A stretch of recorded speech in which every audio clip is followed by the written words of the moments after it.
هاد القصة ما غادي ندير فيها لا مقدمة لا حتى شي حاجة، لأن بكثرة البشاعة ديالها غادي تصدموا. قصة اللي بدات برسائل نصية وسارت بكارثة. معاكم سكينة، مرحبا بكم في فيديو جديد. حنا في 1996 ملي ستيفن اللي عنده 20 عام تعرف على واحد البنت سميتها أليسا غارسيا اللي عندها غير 15 عام عبر الانترنت. واش عقلتوا على دوك لي سيت اللي كنا كندخلوا ليهم ملي كنا صغار؟ ديك الساعة ما كاين لا واتساب لا تليفونات لا حتى شي حاجة، كان غير السيبر كتمشي ليه تبقى تشاطي مع اي واحد. المهم كاع دوزنا هاد المرحله، ولكن الناس ديال التسعينات هما اللي غادي يفهموني. الناس ديال 2000 ما جربوش هاد القضيه. في الاول كانوا غير كيهضروا عادي، ولكن بشويه بشويه ولا التفاهم بيناتهم، ولاو كيهضروا مع بعضياتهم كل نهار. تخيل معايا كل نهار غادي نسيبر غير باش يهضروا مع بعضياتهم، ومن بعد ولاو كيتصلوا ببعضياتهم من تليفونات ديال الدار كل ليله، وكيبقاو الليل كامل هما كيهضروا. واحد شويه ولاو 24 ساعه كيهضروا في التليفون. من بعد ستيفن قرر يسافر من نيويورك، هو فين كان ساكن، يمشي يتلاقى باليسا اللي هي في تكساس. دار الاف الكيلومترات وساعات وساعات ديال الطريق غير باش يتلاقى بوحده قاصر.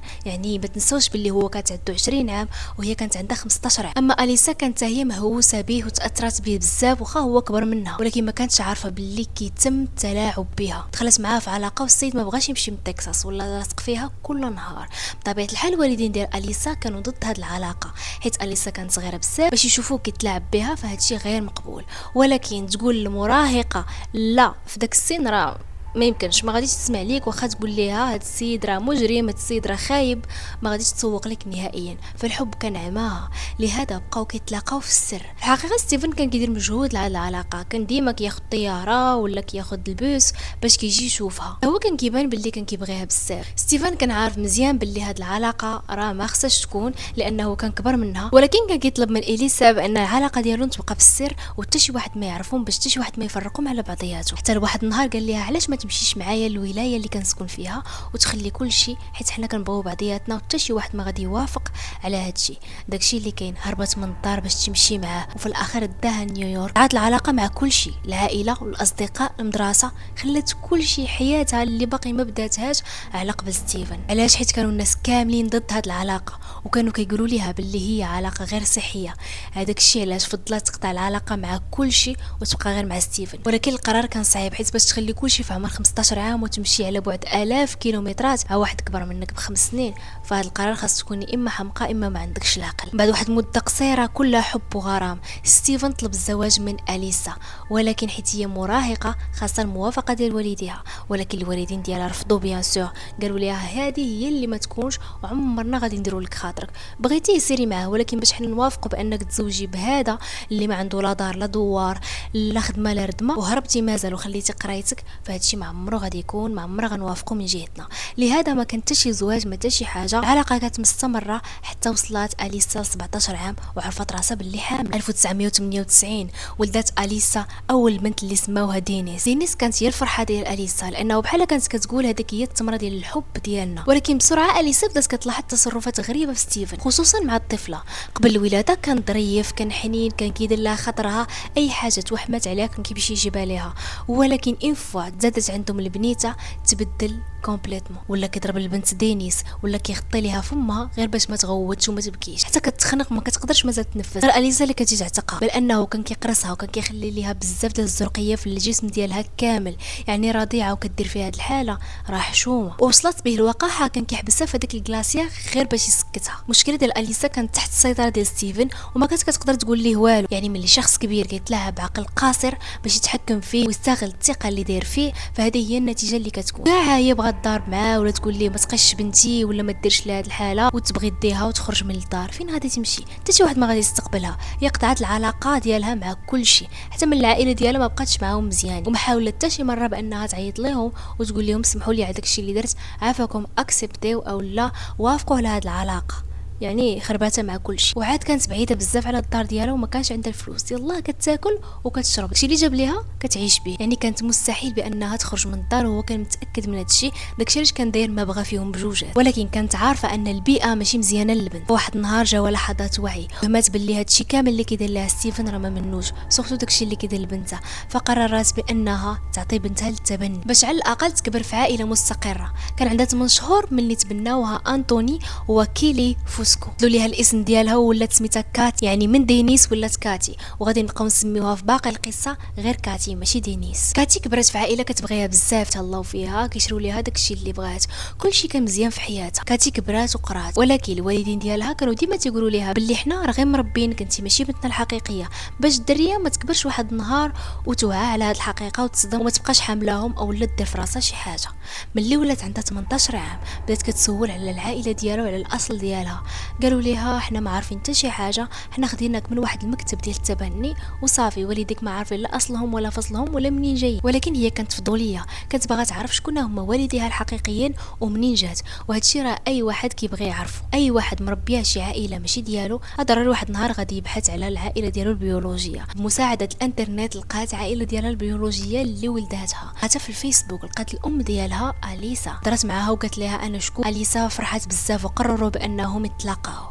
كانت لحظه مؤثره بزاف ما بين البنت والام لانهم تفرقوا اكثر من 17 عام، وهذا اللقاء بحال حيا في اليسا بزاف ديال الذكريات. واخا بنتها ما بقاتش معاها بزاف غير 8 شهور، ولكن راه لقات بنتها اللي كانت عندها 9 شهور وهي في الكرش ديالها، يعني سو نورمال توحشها، وهي ما خلاتهاش غير هكا بل دارت فيها خير وبعدات على الاب ديالها اللي كان ماشي نورمال. كاتي بدات حتى هي كتعرف على الاب ديالها الحقيقي اللي هو ستيفن. في الاول كانت العلاقه ديالهم عاديه كتشوفهم كل ويكاند. بالمناسبه لقات عندها جوج ديال خواتاتها، وحده عندها 10 سنين وحده عندها 7 سنين. بكثره ما بغات الوالدين ديالها وكانوا كيتعاملوا معاها مزيان، وحكاو ليها على الظروف اللي مره واخا كذبوا عليها، قالوا ليها باللي ظروفنا كانت صعيبه. فشنو دارت؟ رجعت عند والديها وقالت لهم شوفوا انا قررت واحد القرار، قررت بانني نبقى مع والديا الحقيقيين عام، غادي ندير اني بلونش او لسان بيضاء ما نقرا فيها، ما غادي ندير حتى شي حاجه، غادي نبقى معاهم باش نتعرف عليهم اكثر، يولفوني ونولفهم ونولف حتى خواتاتي وحتى هما يبغيهم. والديها ما قدروا يقولوا لها حتى شي حاجه، كانوا كيبغيوها بزاف. داكشي علاش جمعت حوايجها مشات سكنات مع عائلتها الحقيقيين. بدات الايام كدوز، تعرفت على والديها وخوتها ولاو كيبغيوها بزاف، حتى هي ولات متعلقه بهم لدرجه الجنون، ما قدرش ما تخرج من عندهم من الدار. اليسا كانت كتخرج تخدم كل نهار على بناتها لانه راجلها ما كان كيخدم ما كان كيردم، كان واحد المعكاس كيبقى غير في الدار، ومنها كيقابل البنات كيديهم مدرسه، كيطيب ليهم وكيدير الميناج ديال الدار، يعني الادوار مقلوبه، هو اللي بارك في الدار ومرته هي اللي خدام. ولكن اليسا كانت كل نهار كتضارب معاه، خصوصا شافتو وتبدل ولا كيلبس مزيان ولا مهلي في راسو، كيحسن اللحيه ديالو كيدير السبور. المهم السيد شكات فيه بانه كيخونها، ولكن ما ركزتش معاه مزيان. واحد النهار جا بكري من الخدمه وهي تلقاه كيهضر مع بنته كاتي بواحد الطريقه ماشي هي هذيك، ماشي علاقه اب وبنته بل علاقه كوبل، وهي تضارب معاه اكثر وهي تقول لي شنو هادشي كدير، هذيك راه بنتك. دازوا الايام ما قدرتش مازال تعيش معاه، ما بقاوش مفاهمين، اصلا هي ما كانتش مزوجه به كيف ما قلت لكم في الاول، ما تزوجات يعني بقات بحال هكاك. فشنو دارت؟ شدات بناتها بجوج وقالت لي بسلامه خويا ما بقيناش مفاهمين الله يسهل عليك. عاودت لبنتها كاتي اشنو كان كيدير ليها باها ملي كانت رضيعه، قالت لها راه كان كيضربك وما كانش كيحملك، فردي البال منه وسيري عند والديك اللي ربوك ما تبقايش معاه. هي قالت لها لا هو تبدل بزاف، غير انت اللي ما كتفهميش، هو ظريف معايا بزاف، غير انت اللي معصبه واقيلا. قالت لها دبري راسك انا بعدا علمتك. مشات اليسا مع بناتها، ولكن كانوا مفرقين الحضانه، كانوا بناتها كيبقاو معاها السيمانه كامله، وفي الويكاند يعني الجمعه والسبت والحد كيمشيو عند باهم كيبقاو معاه. بنتها اللي عندها 10 سنين كانت كتكتب اليوميات ديالها، حتى لواحد النهار قالت اجي نقرا اليوميات ديال بنتي لانه عندها الحق باش تعرف شنو تحت راسها، يعني كما كيعنفوها في المدرسه ياك ما عندها شي مشكل. وهي تقرا واحد الحاجه اللي صدماتها بزاف بزاف بزاف، كانت كاتبه ما كتمشي عند باها تيقول لهم كاتي عيطوا ليها ماما ما تعيطوش ليها اختي، ولكن انا عارفه باللي كاتي هي اختي راه ماشي هي امي، علاش تقول لي عيط ليها ماما؟ ديما كيعيط ليها بيبي ما كيعيطش ليها كاتي، فكيفاش غتكون هي بنته كيعيط ليها بيبي كيف ما كان كيعيط لماما؟ وحاجه اخرى اللي ما عجباتنيش هو كاتي حامله منه، كيفاش هي حامله من باباها؟ هادشي ما بغاش يتخليها العقل، يعني بنت عندها 10 سنين وعرفات هاد الحقيقه اللي صدماتها بزاف وما قدرش تقولها لماماها، ولكن كتباتها غير في الكتاب. اليسا مني عرفات هاد الخبار تصدمت بزاف، مشات عنده وبقات كتعاير فيه وكتقول ليه انت ما كتسواش، علاش دير علاقه مع بنتك واش انت مسطي؟ فقال لها ماشي سوقك حنا كنبغيو بعضياتنا بزاف. وتصدمت ملي عرفت باللي كاتي تزوجات بباها، كيفاش زور الاوراق الله اعلم. اصلا كاتي كانت عندها سميه اخرى ما كانتش عندها نفس الكنيه، دونك كانت ساهله ليهم باش يتزوجوا. ملي ساقت الخبار اليسا مشات ديريكتومون للبوليس، عاودت لهم كلشي وراتهم حتى الكتاب ديال بنتها. قاد تحقيقات غادا وهما عايشين الحب والغرام ومزوجين. دازوا الشهور وهي تولد كاتي، ولكن ولدت ولد، كانت فرحانه بزاف هي وباها، فرحانين بولدهم بحال ما خصهم حتى شي خير. الشارع. الشرطه كانت كتسنى غير هاد الولد يتزاد باش تاخذ العينه ديال لادين ديالو، وخدت العينه ديال مو وديال باه وقارناتهم مع بعضياتهم. دينيس بنته، ولكن حيت والديها بالتبني كيبغيوه بزاف خلصوا عليها كفاله باش تخرج، وقالت لهم خلصوا على بابا الكفاله باش هو يخرج ما يبقاش في الحبس. داكشي اللي كاين عاونوها وخرجوهم بجوج، ولكن شرطوا عليها بانها معمرها ترجع ليه مازال. ولد ديالهم غتخليه ليه وهي غترجع معاهم وغتعاود تقرا وغتمشي للطبيب النفساني باش تنسى هادشي كامل. مني وعات على راسها عرفت بلي داكشي كامل اللي كانت كدير غير تخربيق في تخربيق. هو كان كيصيفط لها بزاف ديال الميساجات تقول لها انا كنبغيك وانا توحشتك وهادي، مع العلم ان ولدهم كانت كتربيه جده ديالو اللي هي الام ديال ستيفن. كاتي صيفطت ليه ميساجات وقالت لي شوف انا باغي نعاود حياتي، انا ما عندي ما ندير بك لا انت ولا ولدك، فخليني عليك الله يعطيك السر علاقتنا سالات. هو ما رضاش بهاد القضيه. كيفاش هو تحكم في اليسا وخلاها تكون معاه شحال من عام وتولد معاه شحال من بنت، وتجي نتيا اللي بنت وما تبغيش تبقاي تحطوه. شط موبيلته وصار اكثر من 900 كيلومتر، جا عند المدينه اللي كاينه فيها وبقى حاضيها امتى كتخرج وامتى كتدخل. ولكن قبل خدا ولده من عند الام ديالو قال لها غادي نديه لكاتي تشوفو غتكون توحشاتو. هي تيقاتو عطاتو الولد. هو شنو دار؟ ما داش لكاتي، بل انه قتلو في الدار ديالو ودفنو في الجرده. شوف الوقاحه ديال هذا الراجل، ما عنده كاع العقل. نرجعوا دابا لكاتي. كيف ما قلت لكم بقى حاضيها نهار على نهار حتى عرفها فين كتمشي وفين كتجي. واحد النهار كانت غادا مع باها اللي تبناها هي وياه في الطوموبيل، فستيفن بقى تابعهم بالطوموبيل حتى وقفهم. مني وقفوا باش يهضروا معاه قالت لي شنو بغيتي عندي؟ قلت لك حنا سالينا. ويتيري فيها وتيرا في باها. دخل طوموبيلته وهو عيط لمو قال لها شوفي اشنو درت وشنو درت، راه قتلت كاتي، قتلت باها وقتلت حتى ولدي، عيطي للبوليس قولي ليهم هادشي. داكشي اللي دارت عيطات ل 911 وقالت لهم عتقوا راه ولدي شنو دار وشنو دار، عيط لي دابا.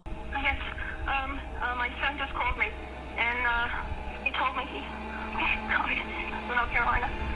He killed his baby, and he's in the house. ولكن من بعد جاهم اتصال اخر من واحد السيد كان سايق تما وقال لهم الو راه كاين واحد السيد شفتو بعينيا ضرب واحد جوج ديال الناس بالقرطاس وقيلا راه ميتين. ولكن مني جاو الشرطه تفاجئوا بواحد الحاجه اللي خايبه. ستيفن لقاوه في الطوموبيل ولكن ما لقاوهش حي، لقاوه ميت. من قتل كاتي وباها حتى هو صفاها الراس. فالبوليس تعصبوا بزاف لانه بحال هاد القضايا كيبغيو المجرم يمشيو للحبس ماشي يصفيه راسو وصافي. ولكن العقاب الكبير غياخذوا نهار ملاقته مع الله. العائله ديال كاتي كلهم بقى فيهم الحال، اللي هي امها اللي رباتها فقدت راجلها وفقدت بنتها في نفس الوقت، واليسا اللي فقدت بنتها وفقدت راجلها اللي اصلا ما بقاتش كتحمله، ولكن كانت بغاتو يمشي للحبس. وقالت الحمد لله بانني هربت في الوقت المناسب وما دارش ليا شي حاجه لبناتي. وقالت باللي هي واخا مقلقه حيت ما خداش الجزاء ديالو في الدنيا، ولكن فرحانه من اللي عرفات عمره مازال غادي يقيسهم ولا غادي ياديهم. هذه هي القصه ديال اليوم، كنتمنى تكون عجباتكم. اخر حاجه قبل ما نسالي الفيديو كنقول لكم شكرا بزاف لاي واحد دخل عندي، اي واحد دار ليا جيم، اي واحد عطاني الراي ديالو، هذه كتكون فرحه ليا. تلاقاو ان شاء الله في فيديو جديد مع قضيه جديده. السلام عليكم.